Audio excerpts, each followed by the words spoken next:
If you are to sketch out who wins and why from an overthinking perspective, if you are using your galaxy brain to say, okay, these are the dots I'm connecting, this is why I think this or that, and this is why I'm picking this team, why and who?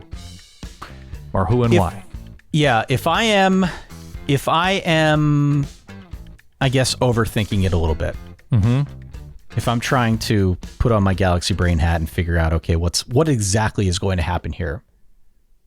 I think it's a lower scoring game. I think there will be more emphasis on the Bama ground game and screen passes because, we saw a little bit of that last week, but John Mechie's not out there this time around. They still want to try and figure out a way to get their best playmakers the ball in space. And so I think the way you do that is with maybe more emphasis on the ground game or maybe more of those screen passes, just get Jameson Williams the ball. Maybe put him back there as the quarterback and just let him freaking run. Like, whatever. Yeah. He's your best player outside of Bryce Young. So I want to see if they can do more of that. I expect that we will see a little bit more of that. Again, one way that they can get those guys the ball with John Mechie not being out there. I am also curious to see what version of that we get from the Georgia side of things as well. Like they had some success early throwing down the field against Alabama, but they also had some success with some of those short type of passes. Ladd McConkey had a touchdown where they threw it to him in the slot on a screen pass and he just scampered for however many yards. The key for them is maybe they don't have the downfield threats, but they do have guys that if you get them the ball in space are very good. Like even James Cook, right? He wasn't much of a receiving threat this year, but James Cook, we saw what he did against Michigan. He can be obviously a game-changing type of player. Oh, yeah. So saw it against Georgia last year, or saw it for Georgia last year against Bama, yeah. Yeah, like how do they get those guys the ball? If I'm really overthinking it, and if I'm trying to be a coach, which I'm not, and nobody should be taking this all that seriously.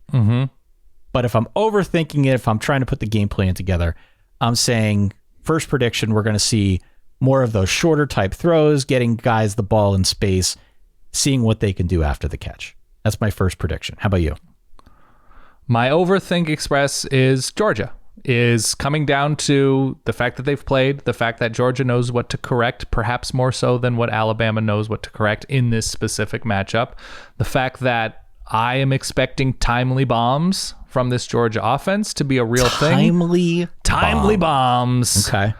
The fact that Nakobe Dean plays for Georgia and doesn't play for Alabama and can affect the game, I think, in more ways at his best than what Will Anderson can do, just because of, I don't know if I think Nakobe Dean's better at playing linebacker than Will Anderson is at playing edge rusher, but because of what he can do against the run and the pass. And we've seen him lined up out wide and, force a pick six or whatever, score on a pick six. There is just an element of what Georgia can do on defense is better than anything that anybody can do in the country when they are at their best. That to me, coupled with the experience, coupled with what they did against Michigan, coupled with, look, the Braves just won the World Series. Maybe it's just a great time to be in Georgia. Okay? All of those things together say this has been an era of breakthroughs in college football. If I'm overthinking it, right? LSU breaks through on offense. Georgia has broken through as a number one team and looked like the best team in the country for basically all season long. Like Michigan broke through against Ohio State. Like there just has been that in the air within the sport. So if I'm taking this sort of universe and ethereal perspective, coupled with the Georgia defense, coupled with Stetson Bennett and the disrespect that he has gotten from his own fan base that's been clamoring, now I'm not going to paint everybody with a single brush, but the disrespect of people clamoring for JT Daniels after a sensational year from Stetson Bennett. I think there is poetry in the college football ether that is on the side of the Georgia Bulldogs. That to me is my overthinking this pick for Georgia. What's your underthick? What's your underthinking? Bama here. +3 as a dog with the Heisman winning quarterback. If I'm going to underthink this game, Alabama's been here more often. Alabama has prepped its players. Nick Saban has prepped his players more often for this game. They have the better quarterback. They have the better number one receiver. They have the best edge rusher in college football. And to me, that's enough. That is enough to win a game against literally anybody, even as the fifth worst iteration or the worst iteration, whatever, of Alabama over the past 5-6 years. That to me is the underthink. It's Bama plus points in the national championship with the Heisman winning quarterback. What are we talking about here? Yeah, and look, nothing's changed is the underthink point of the day for me. What's changed? This was a runaway train the first time around. Mm-hmm. And it was close for a half. It was good for a half, but Alabama, after going down 10-0, sort of started to shut down that Georgia offense. And Georgia wasn't completely shut down. Right. But Alabama changed its approach a little bit. And as their offense was coming into its own, the defense was forcing punts, forcing turnovers, especially in the second half when they started to get some separation against Stetson Bennett in Georgia. So from my standpoint, again, what's changed? What's changed is that maybe John Mechie's out. Maybe Bama's dealing with some issues in its secondary. Both teams have tape.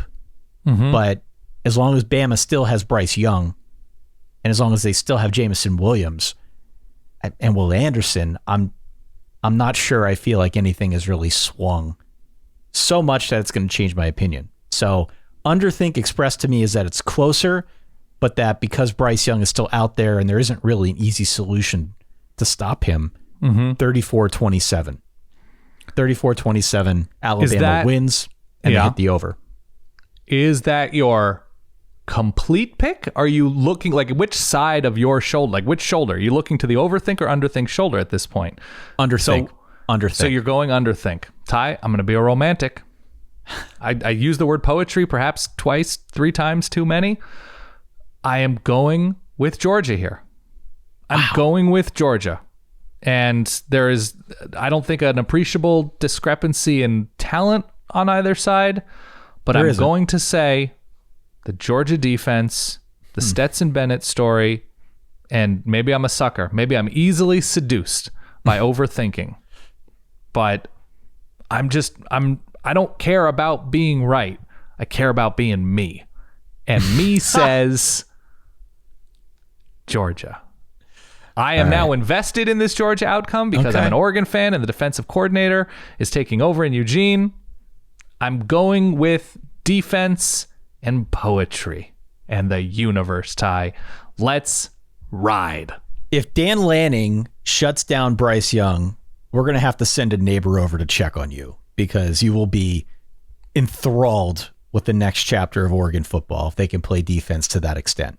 If Dan Lanning shuts down, Dan Lanning and the Georgia defense shut down Bryce Young and win this game demonstrably, you're going to need to send the Polar Express. You're going to need to send, if we're keeping this on train, you're going to need to send the fire department with an icy fire hose to water me down. And Pat Monahan while we're at it. You're going to send Pat Monahan.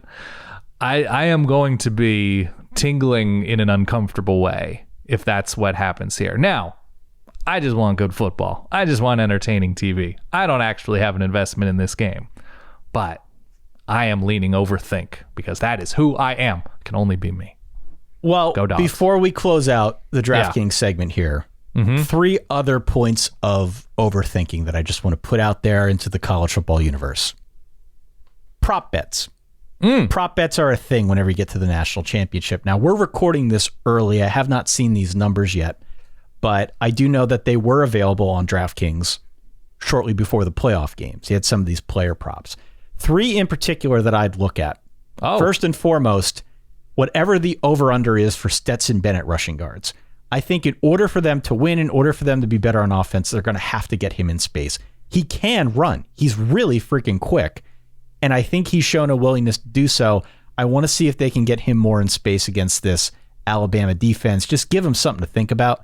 So I'd be inclined to go over on his yardage. I don't know what the number is yet, but just give it some thought over the course of the next week or so. 2 other ones. I mentioned this on the stream that we did before the Alabama-Cincy game, but a touchdown for either Cameron Latu or Jaleel Billingsley. I think that's a good call. Yeah. For Alabama, because we've seen them in these situations, and I think especially the case now. Latu had a touchdown, by the way, against Cincinnati, but there's like a long storied history of Alabama in these big games going OJ Howard out of nowhere, right? Sure. Like they find ways to get other guys involved that maybe aren't as noticeable on tape throughout the course of the season. And I think this could be a scenario, again, without Mechie, their top target this year. They might look and get creative with who else they can involve in the offense. Georgia has a kicking advantage as well, do they not? Big time kicking advantage. Okay. Big time kicking advantage. The final bet is over on Jameson Williams receiving. The final bet is over on Jameson Williams receiving yards. Okay. And I don't care, frankly, what the number is. I just think they're going to find ways to get him involved. And not only is he good as a downfield threat, but he's also really good even if you just throw him those short screens over the middle and let him run for 55 yards. Yep. I think he's going to be the focal point. He'll remain the focal point. And they probably, for my money, can't set this line high enough. He's just going to finish with 150 plus yards, and they won't make that line that high. So I'd be inclined to go over. Yeah, I think it's a wild line. Whatever it ends up being, like that's going to be a wild ride because Bama definitely had that dude in Devontae Smith that like everybody knows he's getting the ball, and when he gets the ball, there's nothing you can do. I think Jameson Williams is excellent. I don't think he's that, and I think as the more focal point of this passing game. Now maybe we'll see more Ja'Cory Brooks and Slade Bolden, whatever. But man, that's going to be a ride to me, and it might hit. It's going to be a ride. It might hit.